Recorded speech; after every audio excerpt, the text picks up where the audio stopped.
Sinasabi mo lang yan, na naglalaro lang, hindi ka seryoso. Pero deep inside, wag na tayo makipagplastikan dito. Deep inside ay talagang gusto mo rin magkaroon ka ng ads on Reels. Kung gusto mo suportahan ka, suportahan mo rin ang followers mo. Kasi tandaan natin, hindi ka lang basta nanonood, nagpo-post ka rin na sarili mong Reels. Kaya kung gusto mo panoorin ang sarili mong Reels, manood ka ng maayos. Kayo naman ay nangangarap lang, hanggang pangarap lang talaga kayo, at hindi naman kayo talaga nag-i-engage ng maayos, wala talaga kayo pa pupuntahan.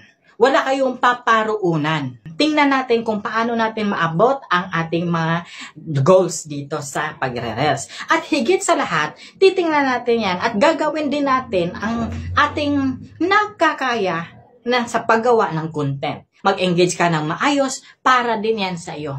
Okay? Hindi ako mapapagod magpaulit-ulit na sinasabi dito na para to sa iyo. I-engage mo ng maayos kasi para to sa iyo. Kung gusto mo suportahan ka, suportahan mo rin ang followers mo. That's all!